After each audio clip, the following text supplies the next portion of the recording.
بسم اللہ الرحمن الرحیم۔ ناظرین کرام، گلف کی جو اس وقت وار جاری ہے اور یو ایس، ایران اور اسرائیل نے جو جنگ شروع کی ہے، اس کی آج بہت زبردست قسم کی ڈیولپمنٹ ہے۔ ایرانی صدر نے آج ایک پریس کانفرنس کرتے ہوئے کہا کہ وہ کسی صورت میں بھی اپنے ہمسایہ ممالک پہ حملے نہیں کریں گے انٹل کہ وہ ہم پہ اپنی سائل یوز نہیں کرنے دیں گے امریکہ کو، اور وہاں سے کوئی بھی کسی قسم کا ہم پہ اٹیک نہیں ہوگا۔ اگر ہم پہ اٹیک ہوگا تو ہم اس کا جوابی وار ضرور کریں گے، اور انہوں نے اس پر معذرت بھی کی۔ یہ بہت بڑی ڈیولپمنٹ ہے، اور اس سلسلے میں جو بیک چینل ڈپلومیسی بھی جاری تھی۔ اور آج سب سے بڑی ڈیولپمنٹ یہ تھی کہ ہمارے chief of defence staff Syed Asim Munir کو باقاعدہ طور پر سعودی عرب کا دعوت نامہ دیا گیا، ان کو وہاں بلایا گیا اور وہ گئے۔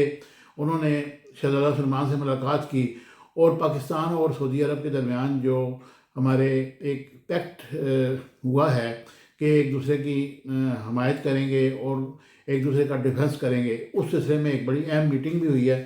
اس کی کچھ باتیں ہمارے سامنے آئی ہیں جو میں آپ کے ساتھ شیئر کروں گا، اور شہزادہ سلیمان کے ساتھ ملاقات کے دوران کیا ہوا یہ ذرا آپ سنیے گا، اور پھر اس کے بعد میں آپ کو بتاتا ہوں کہ پھر مزید ڈیولپمنٹ کیا ہے، یہ جنگ کہاں تک جاری رہے گی، کب تک یہ اس کے اثرات جو ہیں وہ چلتے رہیں گے۔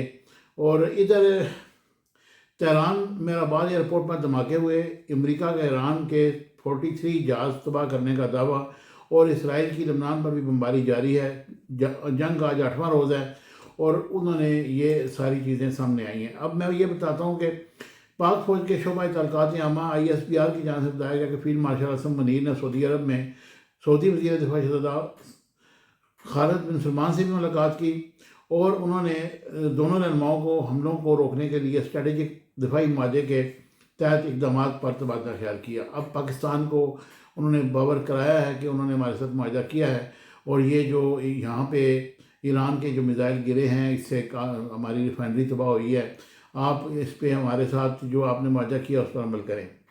پاکستان کے لیے بڑا مشکل وقت ہے، لیکن بہرحال پھر بھی چونکہ معاہدہ اگر کیا جائے تو پھر اس پہ عمل کرنا بھی چاہیے۔ ISPR کے مطابق دونوں فریقین نے امید ظاہر کی کہ ایران سمجھداری اور دانش مندی کا مظاہرہ کرے گا، اور ایران کی محتاط حکمت عملی سے دوست ممالک کو بحران کے پرامن حل کی کوششوں میں مدد ملے گی۔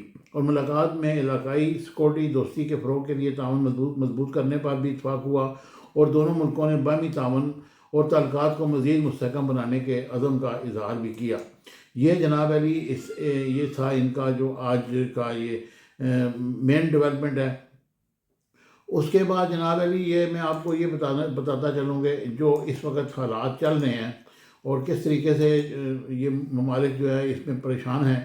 اسرائیلی فوج کے 80 لڑاکا طیاروں نے رات بھر ایران پر 230 بم گرائے، اور ایران کے تل ابیب پر تابڑ توڑ حملے، لاکھوں اسرائیلی شیلٹر بھی چھپنے پر مجبور ہو گئے۔ اور دوسری طرف قطر کی فضائی حدود بھی جزوی طور پر بحال کر دی گئی ہے، اور سعودی عرب کا شیبہ آئل فیلڈ اور فضائی اڈے پر حملے ناکام بنانے کا دعویٰ کیا گیا ہے۔ مشرق وسطیٰ بحران، امریکہ کا روسی تیل پر پابندیاں نرم کرنے کا پر غور، یعنی کہ اب یہ امریکہ کو نظر آ گیا ہے کہ ہمارے کچھ دوست ممالک کو تیل نہیں ملنے والا، اور بعض ملکوں میں تو لمبی لمبی لائنیں لگ گئی ہیں۔ پاکستان میں بھی اس پہ بھی میں بات کرتا ہوں کہ پاکستان میں تیل کا بحران کیسے آ گیا ایک دم سے، اور امریکی ابنائے ہرمز کھولنے میں ناکامی، عالمی منڈی میں تیل کی قیمتیں 9% بڑھ گئی ہیں جی۔ اور اسرائیلی حملے سے آیت اللہ کے قریبی ساتھی عسکر حجازی بھی شہید ہو گئے ہیں۔ حزب اللہ کے میزائل حملے میں اسرائیلی وزیر خزانہ کے بیٹے سمیت 8 فوجی شدید زخمی ہیں۔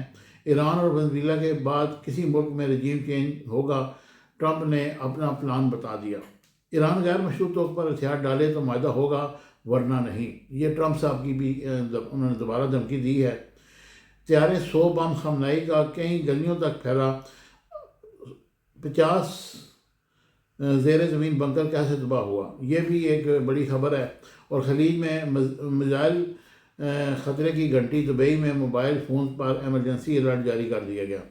ابھی یہ جو اس وقت دبئی پر بھی یہ سارے معاملات چل رہے ہیں اور دبئی پر بھی حملے جا رہے ہیں، اور ایران نے کہا ہے کہ ایران کو سرنڈر کرنے کی خواہش دشمنوں کو قبروں تک لے جائے گی. یہ جناب علی انہوں نے ٹرمپ کو جواب دیا ہے، اور ایران کے نئے رہبر اعلیٰ کا فوری انتخاب کے لیے مطالبات زور پکڑنے لگے، اور عالم دین بھی میدان میں آگے. یہ ان کے جو عالم دین ہیں وہ باقاعدہ ان کا ایک سسٹم ہے، ایک میکنزم ہے جس کے تحت یہ اپنے رہبر اعلیٰ کا انتخاب کرتے ہیں، اور لیکن ابھی تک وہ اس کا انتخاب نہیں کیا. مجتبیٰ خامنائی کا نام چل رہا ہے، دیکھتے ہیں کہ ان کا انتخاب ہوتا ہے یا نہیں. اور ادھر جناب علی ایمریٹس نے دبئی کے لیے پروازیں دوبارہ شروع کر دی ہیں. وہ چند ایک پروازیں ہیں جو چل رہی ہیں، اس کے علاوہ تو کچھ نظر نہیں آ رہا. اور اس کے بعد جناب علی آپ کو جو مین نیوز تھی وہ تو میں نے آپ کو بتا دی ہے، لیکن جو اس وقت شنید ہے کہ عاصم منیر صاحب کا سعودی عرب کا دورہ کوئی معمولی بات نہیں ہے. اس سے بیک ڈور ڈپلومیسی کا آغاز ہو چکا ہے، اور امید ہے کہ بہت جلد یہ جتنے پڑوسی ملک ہیں یہ امریکیوں کو اپنے اڈوں سے نکال دیں گے. ان کو معاہدے تو ان کے ہیں، لیکن وہ اپنے آپ کو بھی تو بچائیں گے. اگر انہوں نے اسی طریقے سے دیا تو پھر ایران پھر ان کو میزائل مارے گا. اور یہ بھی ہے کہ کل واشنگٹن پوسٹ نے یہ کہا ہے کہ جو روس ہے وہ ایران کی پوری مدد کر رہا ہے، وہ ان کو اہداف بتا رہا ہے، اور وہ اہداف ٹھیک نشانے پر لگے ہیں.